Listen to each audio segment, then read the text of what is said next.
तो प्यारे बच्चों नमस्ते। कहते हैं जरा कामयाब तो होने दो मुझे दोस्त, जरा कामयाब तो होने दो मुझे दोस्त, फिर मेरे दिन भी बदल जाएंगे, फिर मेरे दिन भी बदल जाएंगे। जो चार लोग मेरे पीछे बातें करते हैं, जो चार लोग मेरे पीछे बातें करते हैं वो भी मेरे पीछे चले आएंगे। तो प्यारे बच्चों अब जो है आप लोग को आज से हिंदी का गुधली शुरू हो चुका है, ठीक है। और गुधली में जो हम लोग अभी गद खंड पढ़ेंगे, क्या पढ़ेंगे बच्चों? गद खंड, जिसमें टोटल 12 गो चैप्टर है। कितना चैप्टर है बच्चों? 12 गो चैप्टर। तो आप लोग के बीच में प्रत्येक दिन 12 चैप्टर का मस्ट इंपॉर्टेंट ऑब्जेक्टिव क्वेश्चन पहले आप लोग के बीच में लाएंगे, ठीक है। सब्जेक्टिव का भी काम चल रहा है, जब पीडीएफ तैयार हो जाएगा तो इसके बाद जो हम क्वेश्चन आंसर भी लेके आएंगे, ठीक है। और गुधली में आप लोग को एक काव्य खंड होता है जिसमें खाली कविता होता है, उसका भी ऑब्जेक्टिव लेकर आएंगे। तो ये आपका गोधली में गद खंड है, ठीक है। और इस चैप्टर से सवाल बहुत ज़्यादा आता है। तो आप लोग जो है इसमें जितना भी हम क्वेश्चन बताए हैं लगभग 30 गो ऑब्जेक्टिव प्रश्न है, आप लोग शुरू से लेकर अंत तक देखिए, ठीक है। और जो जो अगर आपके पास जानकारी होगा वो कमेंट में बताइएगा कि सर इसका आंसर यह होगा। तो बिना देरी किए शुरू करते हैं। देखिए यहाँ पर लिखा हुआ बच्चों फर्स्ट क्वेश्चन में कि श्रम विभाजन और जाति प्रथा के लेखक कौन है, ठीक है। यानी श्रम विभाजन और जाति प्रथा के लेखक कौन है, इन चैप्टर 1 है यह। और हिंदी गोधली में चैप्टर 1 का नाम है श्रम विभाजन और जाति प्रथा, ठीक। तो श्रम विभाजन और जाति प्रथा के जो लेखक है आखिर कौन है आपको बताना है। ए डॉक्टर राम मनोहर लोहिया, बी बाबा साहब भीमराव अंबेडकर, सी महात्मा गांधी, डी डॉक्टर संपूर्णानंद, ठीक है। बताइए क्या होगा? याद रखना बच्चों ऑप्शन नंबर बी करेक्ट होगा, बाबा साहब भीमराव अंबेडकर होगा, ठीक है। यानी अंबेडकर जी हो जो थे उन्होंने श्रम विभाजन और जाति प्रथा क्या किए थे, लिखे हुए थे। देखिए next question number 2, doctor Ambedkar के पिता का क्या नाम था? यानी जो डॉक्टर अंबेडकर जी थे उनके पिताजी के नाम बताना है, क्या था? ए रामदेव सकपाल, बी रामजी सकपाल, सी रामकिशुन सकपाल, डी राधे राम सकपाल। बताइए क्या होगा आंसर? याद रखना बच्चों इसका आंसर हो जाएगा option number B Ramji Sakpal. यानी अंबेडकर जी के पिता का नाम क्या था बच्चों? रामजी सकपाल, ठीक है। देखिए next question number 3। Question number 3 कर रहा है आधुनिक सभ्य समाज कार्य कुशलता के लिए किसे आवश्यक मानता है, ठीक है। आधुनिक सभ्य जो समाज है कार्य कुशलता के लिए किसे आवश्यक मानता है आपको बताना है। ए श्रम विभाजन, बी धन विभाजन, सी जन विभाजन, या डी जाति विभाजन। बताइए क्या होगा? तो आधुनिक सभ्य समाज कार्य कुशलता के लिए बच्चों श्रम विभाजन को क्या मानता है? आवश्यक मानता है, इसलिए इसका करेक्ट आंसर ए होगा, ठीक है। चलिए देखते हैं नेक्स्ट क्वेश्चन नंबर 4। जाति प्रथा भारत में बेरोजगारी का एक डैश कारण बनी हुई है, ठीक है। एंड जाति प्रथा जो है भारत में बेरोजगारी का एक डैश कारण बनी हुई है। ए प्रत्यक्ष, बी प्रमुख, या सी ए और बी दोनों, या डी इनमें से कोई नहीं। बताइए क्या होगा करेक्ट? तो बच्चों जाति प्रथा जो है भारत में बेरोजगारी का प्रत्यक्ष भी और प्रमुख दोनों बना हुआ है, इसलिए इसका आंसर हो जाएगा बच्चों ऑप्शन नंबर सी ए और बी दोनों। करेक्ट आंसर हो जाएगा ऑप्शन नंबर सी, ठीक है। ध्यान से समझना बच्चों, एकदम इंपॉर्टेंट सब क्वेश्चन लेकर आए हैं जो आप लोग एग्जाम में आप लोग को देखने को मिलेगा। और एक मुख्य नायक क्या है, ठीक है। मुख्य नायक क्या है इसमें बताना है। मुख्य नायक किसका होता है?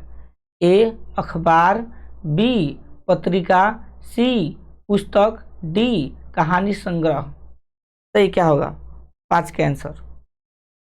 5 का आंसर होगा ऑप्शन नंबर बी पत्रिका। क्या होगा बच्चों? पत्रिका, ठीक है। एक देखते हैं नेक्स्ट।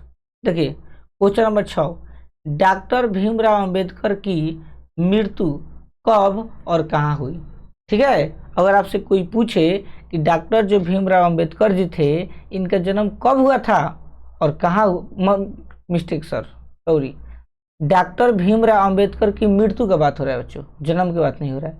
डॉक्टर भीमराव अंबेडकर की मृत्यु कब और कहाँ हुई थी आपको बताना है। ए 1956 दिल्ली में, बी 1957 मध्य प्रदेश, सी 1958 बनारसी या डी 1959 बिहार। बताइए कहाँ हुआ था इनका मृत्यु। याद रखना बच्चों, 1956 में इनका मृत्यु हुआ था। कहाँ पर हुआ था, तो दिल्ली में हुआ था, याद रखना। अगर कोई आपसे पूछे कि डॉक्टर भीमराव अम्बेडकर की मृत्यु कब हुआ था, तो 1956 में। कहाँ हुआ था, तो दिल्ली में हुआ था। ठीक है, ये देखते हैं नेक्स्ट क्वेश्चन नंबर 7 की तरफ। क्वेश्चन नंबर 7 कर रहा है, डॉक्टर भीमराव अम्बेडकर का जन्म कब हुआ। जो डॉक्टर भीमराव अम्बेडकर जी थे, इनका जन्म कब हुआ था आपको बताना है यहाँ पर। ए 14 अप्रैल 1888, बी 14 अप्रैल 1889, सी 14 अप्रैल 1890 और डी 14 अप्रैल 1891। बताइए क्या होगा आंसर। डॉक्टर भीमराव अम्बेडकर का जन्म बच्चों हुआ था 14 अप्रैल 1989 में। 14 अप्रैल 1989 में जो है इनका जन्म। एक मिनट देखिए, यहाँ पर जो है टाइपिंग में मिस्टेक हुआ है। इनका जन्म बच्चों होगा ऑप्शन नंबर डी होगा, डी नहीं, हाँ डी होगा, 1891 में। 14 अप्रैल 1891 हुआ था, गलती से हम बता दिए। ठीक है, एंड डॉक्टर भीमराव अम्बेडकर का जन्म कब हुआ था बच्चों, 14 अप्रैल 1891 ईस्वी में हुआ था। ठीक है, एक मिनट में थोड़ा दिक्कत हो रहा है हमको, एक मिनट रुकिएगा, इसका बताते करेक्ट आंसर क्या होगा बच्चों। लाइन एक मिनट आप लोग रुकिए, तो इसमें दिक्कत है हमको भी।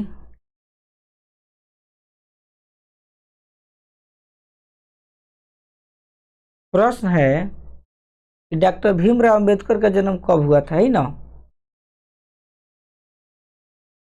हाँ करेक्ट होगा बच्चों, ऑप्शन नंबर डी होगा। ठीक है, 14 अप्रैल 1891 ईस्वी में। ठीक है, ये आपका ऑप्शन नंबर जो है बी जो है नहीं होगा, याद रखना।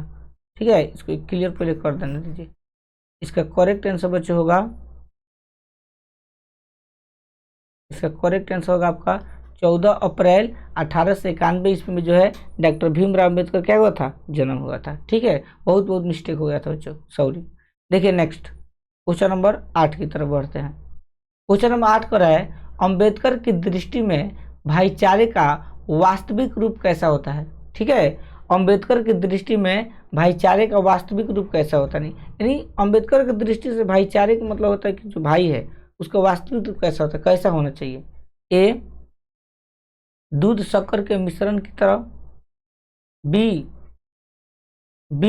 दूध और पानी के मिश्रण की तरफ, सी तिल और तंडुल के मिश्रण की तरह और डी पानी और नमक के मिश्रण की तरह। बताइए क्या होगा।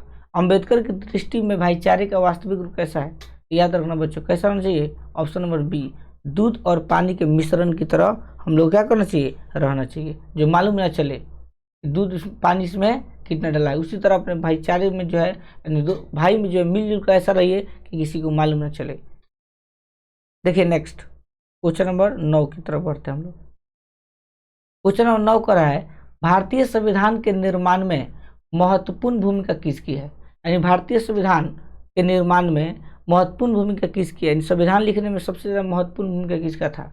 ए भीमराव अंबेडकर, बी ज्योतिबा फूले, सी राजगोपालाचारी और डी महात्मा गांधी। बताइए क्या होगा आंसर। तो भारतीय संविधान के निर्माण में सबसे ज़्यादा अगर महत्वपूर्ण भूमिका निभाए तो निभाए थे भीमराव अंबेडकर जी, इसलिए 9 का आंसर होगा ए। ठीक है, करेक्ट। देखिए 10 नंबर क्वेश्चन नंबर 10, सभ्य समाज की आवश्यकता है। यानी सभ्य समाज की क्या आवश्यकता है आपको बताना है। ए जाति प्रथा, बी श्रम विभाजन, सी अनुबोम, डी दूध पानी। बताइए क्या होगा आंसर। सभ्य समाज की आवश्यकता बच्चों होता है श्रम विभाजन, ऑप्शन नंबर बी करेक्ट हो जाएगा। ठीक है, देखिए नेक्स्ट क्वेश्चन नंबर 11, प्राथमिक शिक्षा प्राप्त करने के बाद अंबेडकर उच्चतर शिक्षा प्राप्त करने के लिए कहाँ गए। ठीक है, यानी प्राथमिक शिक्षा प्राप्त करने के बाद जो अंबेडकर जी थे वो उच्चतर शिक्षा यानी आगे की पढ़ाई करने के लिए कहाँ गए थे। ए इटली, बी दक्षिण अफ्रीका, सी न्यूयॉर्क और डी दक्षिण कोरिया। बताइए क्या होगा आंसर इसका 11 का। तो बच्चों वो गए थे न्यूयॉर्क। कहाँ गए थे?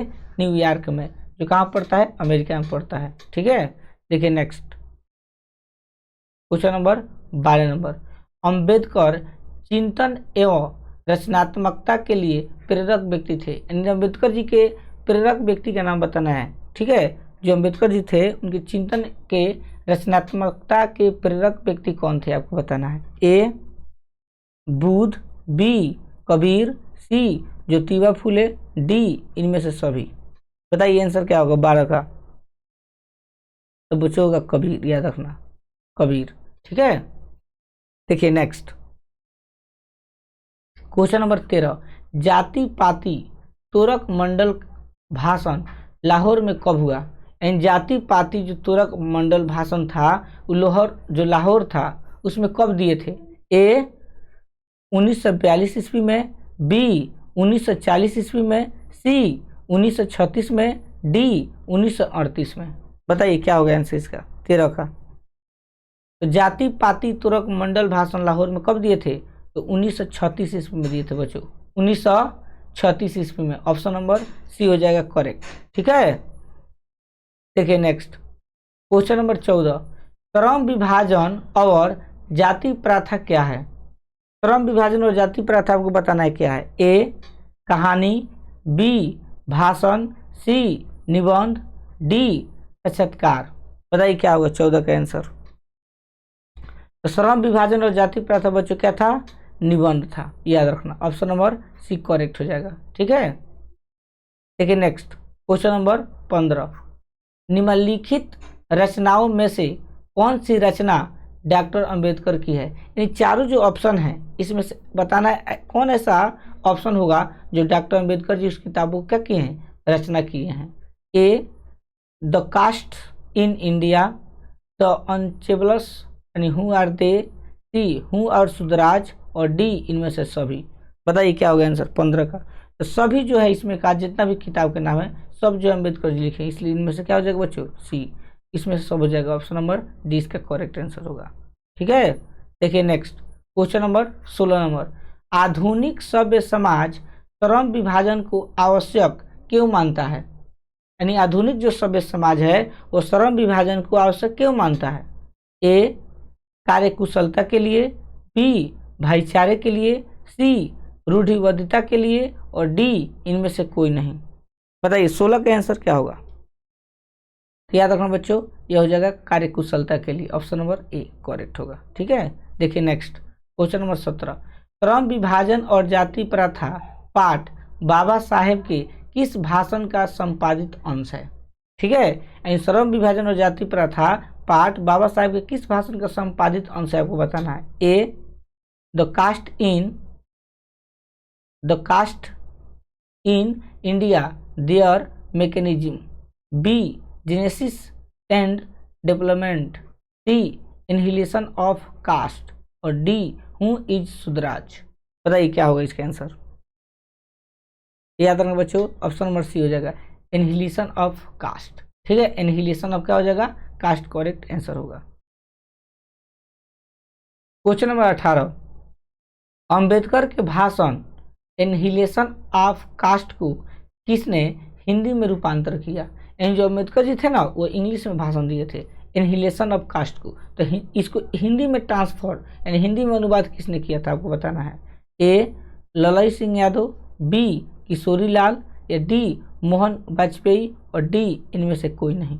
बताइए क्या होगा 18 का आंसर। तो याद रखना बच्चों ऑप्शन नंबर ए हो जाएगा करेक्ट, ललई सिंह यादव। Question number 19।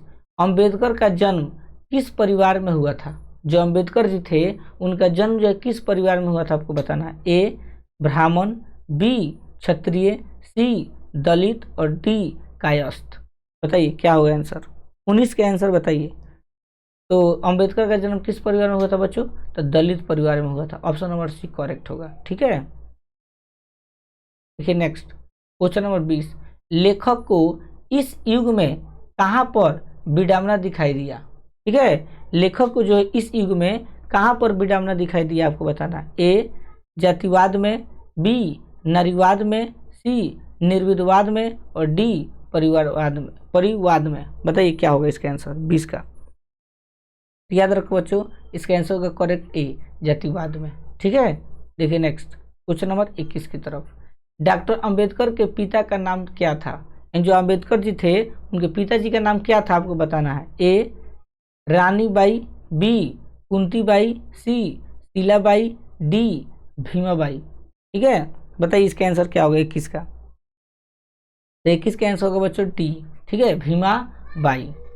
देखिए next question number 22 number. Doctor Ambedkar ने पीएचडी की उपाधि कब धारण की? जो डॉक्टर अंबेडकर जी थे वो पीएचडी की उपाधि कब धारण किए थे? ए 1920 में, बी 1918 में, सी 1916 में, डी 1914 में। बताइए करेक्ट आंसर क्या होगा। तो आंसर होगा आपका बी 1918 ईस्वी में जो है डॉक्टर अंबेडकर जी को पीएचडी की उपाधि धारण हुआ था।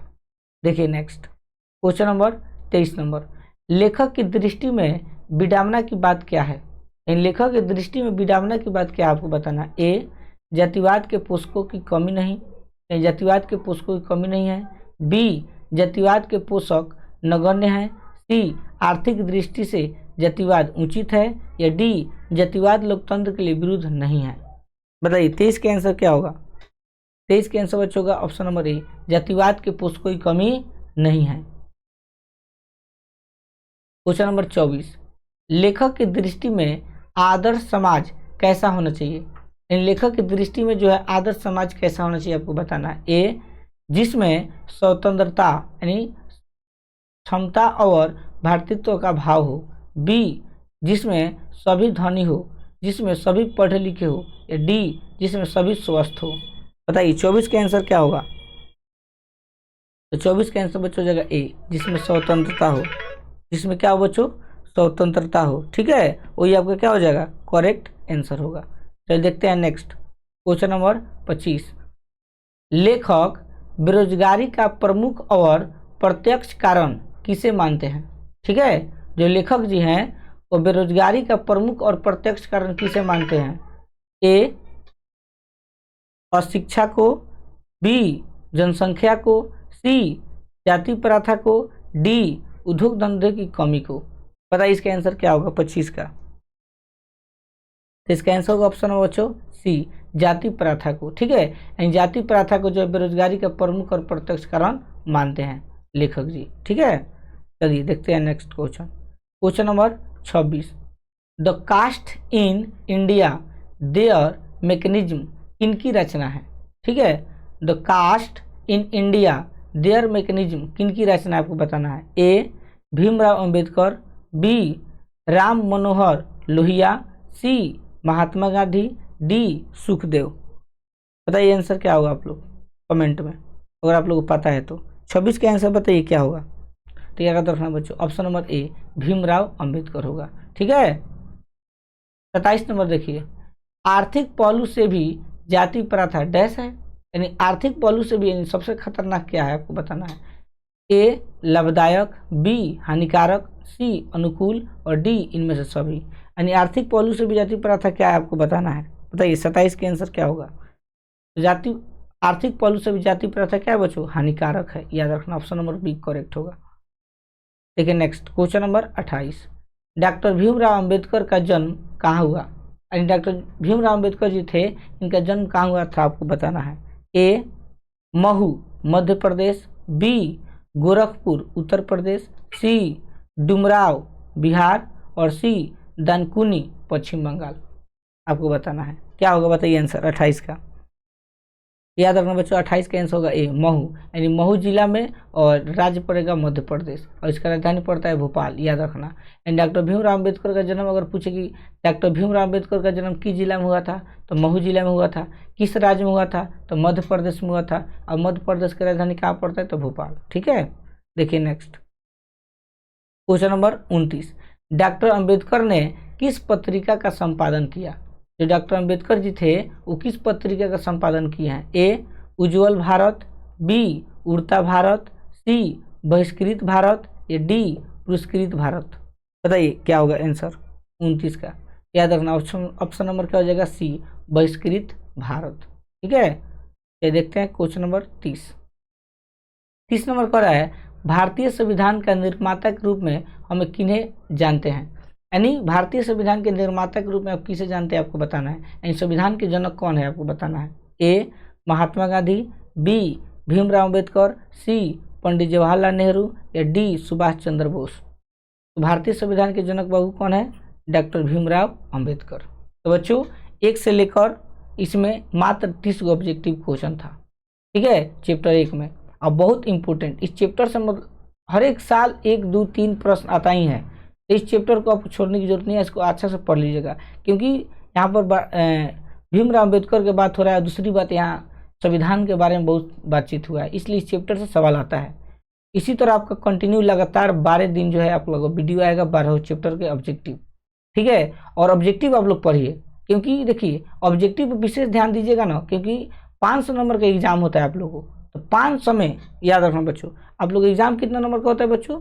500 नंबर का एग्जाम होता है, समझ जाओ। 500 में आप लोग को 2 भाग कीजिएगा तो 250 नंबर आप लोग समझिए कि सब्जेक्टिव में आएगा, आप लोगों को सब्जेक्टिव में आ रहा है, और 250 नंबर जो है ऑब्जेक्टिव से आता है। ठीक, अब आप अगर आप लोग का ऑब्जेक्टिव मजबूत है, अगर आप लोग का ऑब्जेक्टिव बच्चों मजबूत है, तो 250 में अगर 250 करेक्ट आंसर आप मार दिए हैं तो आप लोग इसमें से एक भी नंबर कटेगा नहीं। क्योंकि ऑब्जेक्टिव जो है क्लिक और रंगने वाला चीज़ है, अगर आप सही से रंग दे रहे हैं तो इसमें नंबर कटने वाला नहीं है। तो आप लोग को विशेष ध्यान आप लोग को ऑब्जेक्टिव पर देना है, और सब्जेक्टिव पर भी ध्यान देना है, ये नहीं कि उसको छोड़ना नहीं है। लेकिन ऑब्जेक्टिव अगर आप लोग का पूरा अच्छा से तैयारी हो जाए तो आप लोग का रिजल्ट थोड़ा अच्छा ही होगा, क्योंकि इसमें नंबर कटेगा नहीं। इसमें तो बना बना के लिखना नहीं है, इसमें आप लोगों को 4 गो ऑप्शन मिलेगा, उसमें क्लिक आउट कर देना है, बस हो जाएगा। तो आप लोग के लिए हम हर एक चैप्टर का और हर एक पुस्तक का सबसे पहले सोचे हैं कि जितने भी किताबें हैं उस सभी का VVI ऑब्जेक्टिव क्वेश्चन आप लोगों के बीच में मिला देते हैं, और इसके बाद जो है फिर से क्या किया जाएगा, जितना भी चैप्टर है उस सब का क्वेश्चन आंसर लाएंगे। तो आप लोग कमेंट में बताइए कि क्या हम ऑब्जेक्टिव लाए हैं तो गलत कर रहे हैं या सही कर रहे हैं। ठीक है, तब तक के लिए धन्यवाद।